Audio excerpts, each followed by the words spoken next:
everybody, my name is Wunda and welcome to my channel. If you enjoyed the video, please consider leaving a like and a sub. Thank you, and I hope you enjoy.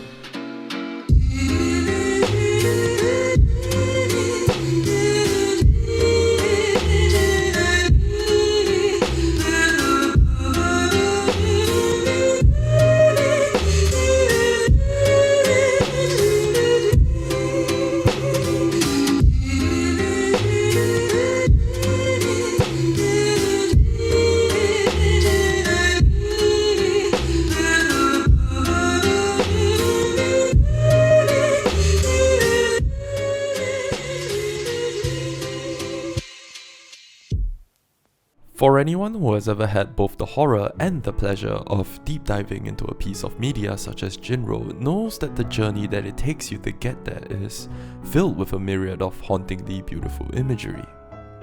Now, whether you're an older or newer anime fan, you often hear the timeless debate raging on about whether older sakuga or newer sakuga is better. Some are of the belief that anime has already climaxed with films such as Akira, the pop culture staple bike scenes, the amazing OST, and all the highly detailed backgrounds. Classic stuff, no doubt. Or perhaps a Studio Ghibli film such as Spirited Away with its extremely aesthetic scenes, the legendary soundtrack done by Joe Hisaishi, and just all-around inoffensive and accessible art style that has warmed the hearts of many throughout the years.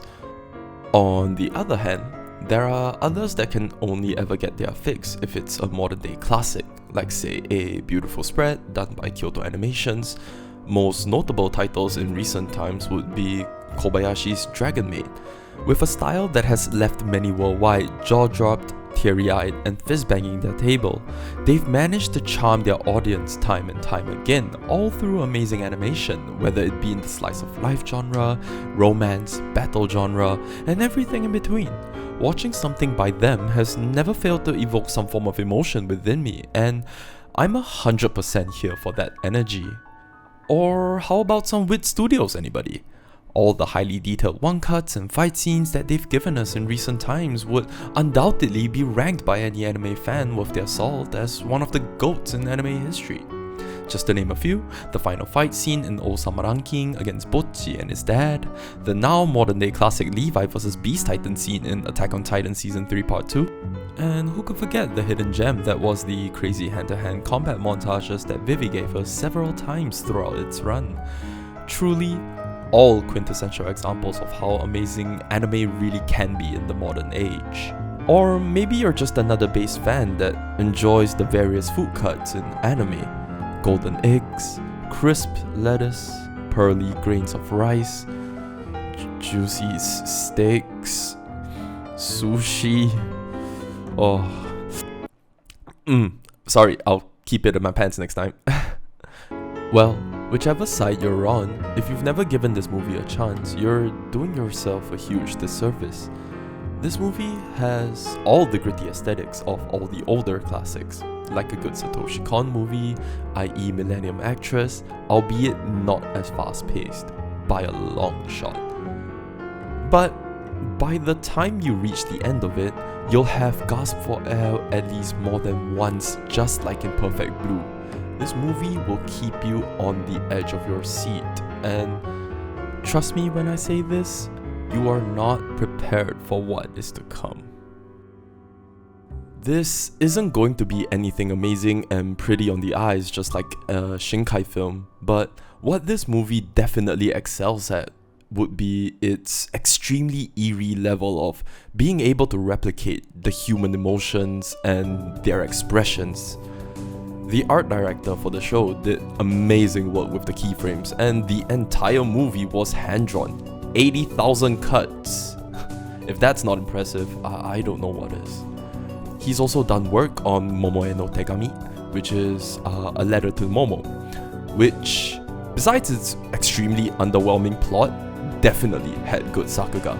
Look it up. You might have watched it, but not remember it because of its rather boring plot, but if you inspect the film, some of the keyframes in that movie are amazing. Also, the screenwriting was done by the same director that did the 1995 release of Ghost in the Shell, which in the sci-fi genre for the classics, I consider to be a much better movie than Akira. But hey, if you're of the opinion that Akira is much better, more power to you, man. Fair point, I'll give it to you. The films are similar, but not in a way that one would normally expect. The city chase scene, the battle with the spider tank are all cinematic masterpieces, but are too fast-paced to be compared to a film like Jin-Roh. What they are similar in, however, is their philosophical aspects, and several notes to existentialism are present throughout both movies that really make you question yourself. But Jin-Roh goes about this in a much darker fashion, using themes like violence and PTSD. Now, let's get into the meat and potatoes of it all. What is this film really about? Well, Jin-Roh is a gut-wrenching tale of one man's journey into the deep abyss and how far he must really go to kill himself off and be the beast that society requires him to be. Following World War II, civil riots and uprisings plagued a fictional Japan all across the nation. Assigned to intercept some illegal ammunitions being transported by a terrorist organization, Constable Kazuki Fuse, a soldier in an elite counter-terrorism unit, witnesses the true terror of human nature when he fails to prevent a teenage girl from carrying out her desperate suicide bombing that subsequently ends up leveling the entire city's power grid, causing huge amounts of damage. With mental scars and his competence under question, Kazuki is sent back to the academy for a reevaluation, but unbeknownst to him, he will soon be caught up in a web of government conspiracies that have the power to determine the future of all of Japan. In a day and age where plots are abysmal and the standard for Sakuga has been shifted to a very different level, I urge anyone who watches this video to give the movie a chance. If you're still on the fence as to whether this show is a worthy watch for your time, I'll make two more comparisons for you. Firstly, how many Devilman Crybaby fans do we have watching? Remember watching the opening episode, coming into the show thinking this would be an action-packed, edgy, gritty, fast-paced show with a lot of dark and grotesque themes, only to be hit with a sucker punch coming out of left field near the end in episode 9 that just sent you spiraling into despair, losing all hope for fictional society.